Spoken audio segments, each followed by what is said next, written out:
અને મોય જો પાટીદારોનો રંગ મોય મળે, સદારામ બાપુના જે ભગત છે ને એ તો ચંદનસિંહને જ વોટ આપવાના.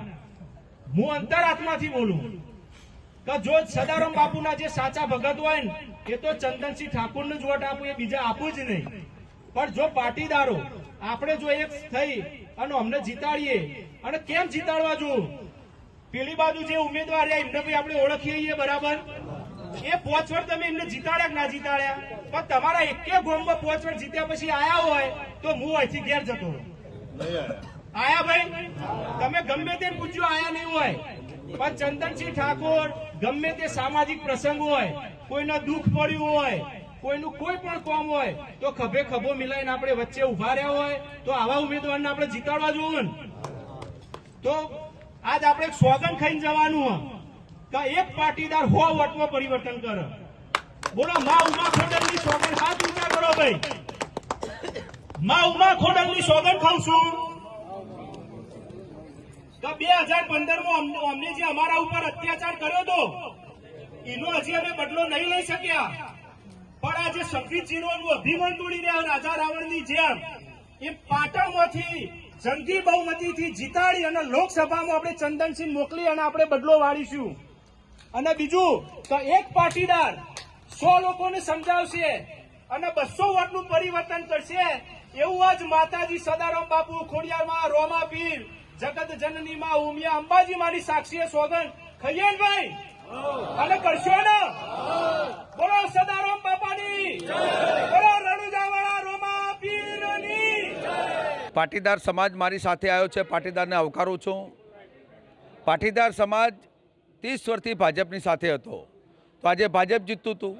આ વખત પાટીદાર 2015માં ભારતીય જનતા પાર્ટીએ જે પ્રમાણે પાટીદાર સમાજના દીકરાઓ પર, દીકરીઓ પર, અમદાવાદ જેવી સિટીમાં, પાટણ જેવી સિટીમાં એમની પર જે અત્યાચાર કર્યો અને એમના જે કેસો કર્યા હતા એ કેસો પાછા ખેંચવાવાળી વાત હતી. એ હજુ સુધી કેસ સરકારે પાછા ખેંચ્યા નથી. પાટીદાર સંપૂર્ણ રોષે ભરાયેલો છે. પાટીદાર સમાજ સંપૂર્ણપણે ખુલ્લા મનથી કોંગ્રેસ પાર્ટીના ઉમેદવાર તરીકે સમગ્ર ઉત્તર ગુજરાતમાં કે સમગ્ર ગુજરાતમાં જેટલો પાટીદાર છે બધો પાટીદાર કોંગ્રેસ પાર્ટીના સમર્થનમાં છે.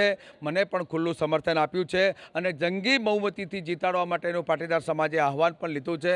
સર્વ સમાજના લોકોએ પણ આહવાન લીધું છે. હું 18 આલમનો નેતા છું અને 18 આલમના લોકોએ પણ આહવાન કર્યું છે કે આ વખત પાટણની લોકસભાની બેઠકની સીટ ચંદનજી ઠાકોર, એક સદારામ બાપાનો ભગત, એક નાનો વેપારી તરીકે કે જે મારો સ્વીકાર્યો કર્યો છે એ બદલ પાટીદાર સમાજનો અને બધા સમાજનો ખૂબ ખૂબ આભાર માનું છું. અને જંગી બહુમતીથી જીતાડી અને દિલ્હી મોકલવાના એ લોકોએ પણ જયકારો પણ બોલાવ્યો છે. અમારા પાટણ લોકસભાના ઉમેદવાર ચંદનજી ઠાકોરના નિવાસ સ્થાને સ્વેચ્છાએ 500થી વધુ પાટીદાર સમાજના અગ્રણીઓ, યુવાનો, કાર્યકરો ઉપસ્થિત રહ્યા હતા. અને એની અંદર પાસના જૂના કેટલાક અમારા મહેસાણાના કન્વીનર હોય, સતીશભાઈ હોય કે સુરેશ ઠાકરે હોય, આ તમામ યુવાનો પણ ઉપસ્થિત હતા. એ વખતે સ્વેચ્છાએ, જે તમે વિડીયોની વાત કરો છો, એ સ્વેચ્છાએ પાટીદાર સમાજના યુવાનોએ સોગંદ લીધા અને નક્કી કર્યું કે 2015ની અંદર પાટીદાર અનામત આંદોલન વખતે પાટીદાર સમાજ ઉપર જે અત્યાચાર થયો હતો અને પાટીદાર સમાજને જે સરકાર દ્વારા વચનો આપવામાં આવ્યા હતા એ એક પણ વચન પૂરું કરવામાં આવ્યું નથી. ચૂંટણીનો માહોલ પણ ચાલી રહ્યો છે. પાટણમાં પાસના કન્વીનરે એવું નિવેદન કર્યું છે કે પાટીદાર વખતેના જે દમનો છે એનો ખાસ કરીને જે હિસાબ છે તે કરવામાં આવશે. શું કહેશો આ અંગે? ચૂંટણીઓ છે ને એ ચાલતી જ રહીએ.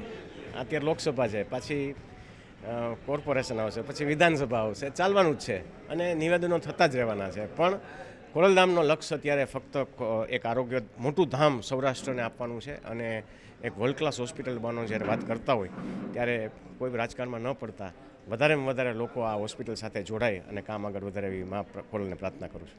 તો આ હતા નરેશભાઈ પટેલ કે જેમને રાજકારણ અંગે કશું પણ કહેવા ઇનકાર કર્યો છે, પરંતુ નિવેદનબાજીને લઈને પોતાનું ક્યાંક ને ક્યાંક જે વાત છે તે વાત પણ સામે આવી છે.